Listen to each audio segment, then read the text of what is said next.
Your greatest gifts lie in your deepest shadows. And what I'm getting from Spirit is that you are in this process of bringing your shadow into the light, so illuminating your shadow.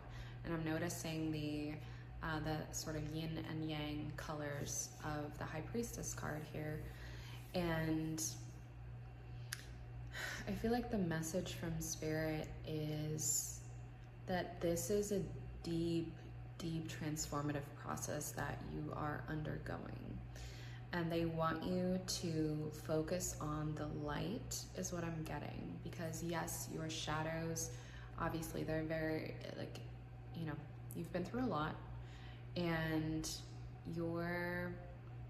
so they call it the golden shadow. There is your gifts, whether it's your psychic gifts, which it very well could be with this High Priestess coming out, whether it's your creative gifts, whether it's your business gifts, whatever you think that your greatest gift is, even if you don't know what it is yet, I'm getting that it's hiding in your shadows right now, or it's not fully expressed at this moment. And again, what Spirit is saying is, in order to illuminate this gift that you hold within yourself, you have to focus on the light, right? You have to shine the light on the shadow, and that is how you end up seeing whatever the shadow was hiding, right? You don't go into the shadow without a flashlight and try to find something, because you're not going to be able to find it.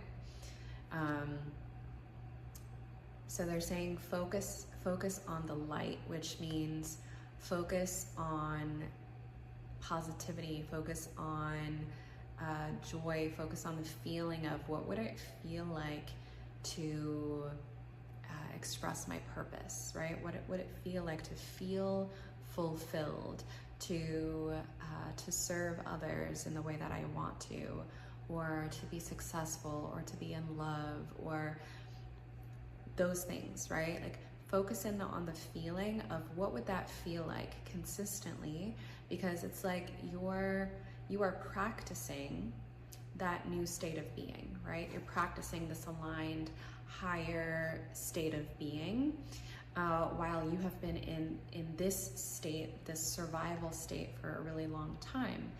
And what happens is, like, the body will get used to being in this state.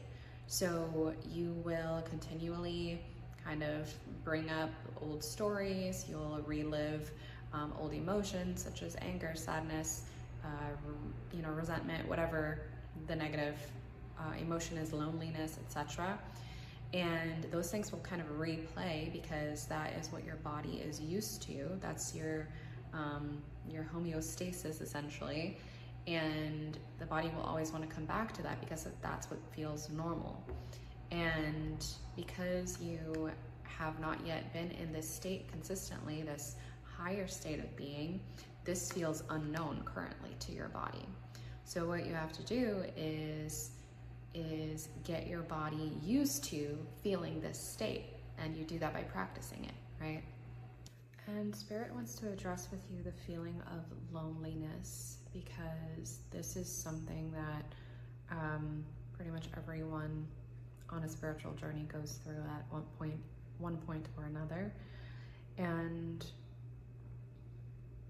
I'm getting that, as a reminder, this stage is not forever, right?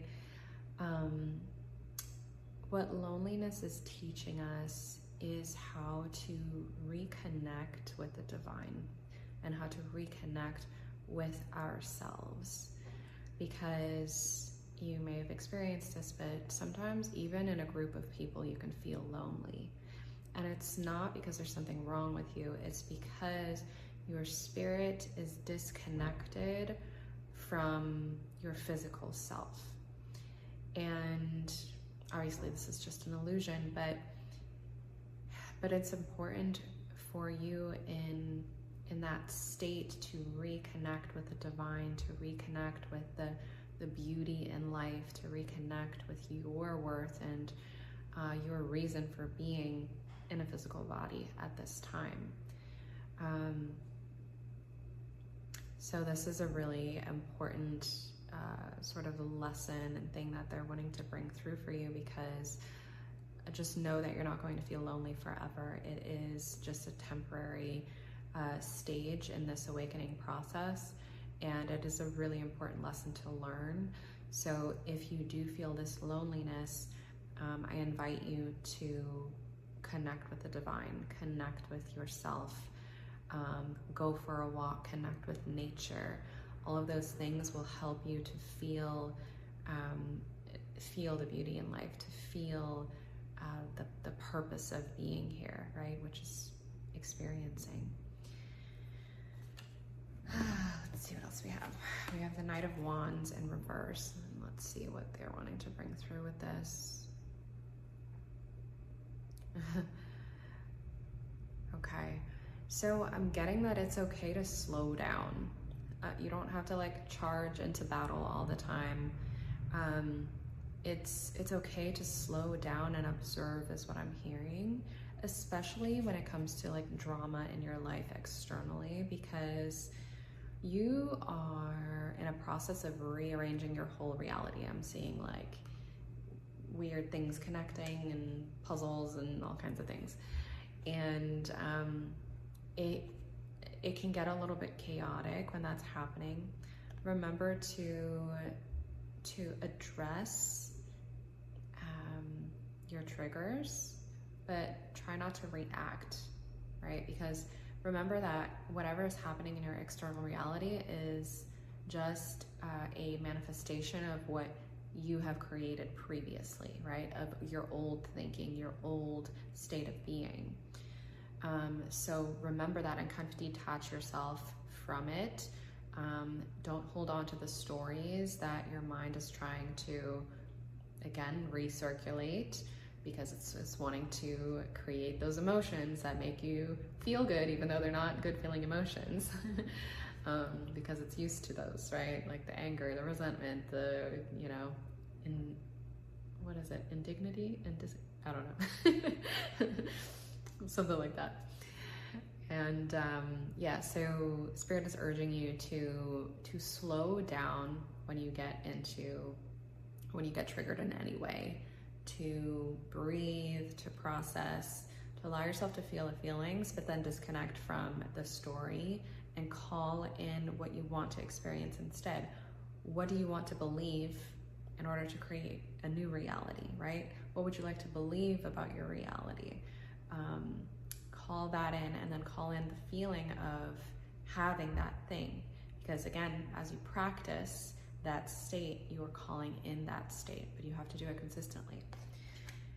Because remember, like, you have spent however many years building up this personality, right? So it's going to take a while to shift your identity, and by shifting your identity, shift your reality. We've also got the King of Wands in reverse. Let's see.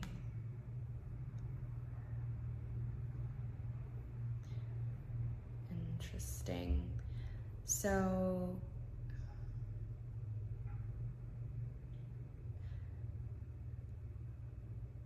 there's a feeling of like laziness here is what I'm getting. And what I feel like Spirit is trying to say with this is you're not lazy, right? I don't know if that is something that's been circulating in your mind, but there's like a reassurance coming through that if you're resting, or you know, you're scrolling, or you're doing the things that maybe aren't as productive, you're integrating, is what they're saying. So be kind to yourself, be respectful of yourself, say nice things to yourself when you're in those states, because the integration process is actually very important. It's important for you to rest. It's important for you to sleep more if that's what you've been doing. Because as you're changing your mind, you're also changing your reality, you're changing your identity. And that's huge right? So give yourself some grace because you're not lazy. You are just integrating, essentially. Also got the Nine of Cups here in reverse. What do we have for this? Yeah, so this is kind of this is a reminder that the things that you desire are on their way, right? Like you're in the process of manifesting them now. Don't be impatient with that process because you're still getting used to the feeling of having it, right? You're getting used to the feeling of having it. Maybe you practiced that a few times, but you're not at the stage yet where it feels normal, and that is what you need to get to. You need to get to this place where it feels normal to be wealthy, or it feels normal to have your partner, or it feels normal to be successful, or to have the kid, or whatever it is for you. But you're in that process, and so don't get discouraged if it doesn't show up in your external reality. It takes a while for your internal state to like radiate into your reality and to shift things. So just keep focusing on your inner state, and keep allowing yourself to feel like you already have it, and let that feel normal to you. And once you get to the place where it actually feels normal, that's when it comes into your reality. So you've got this. Sending you so much love.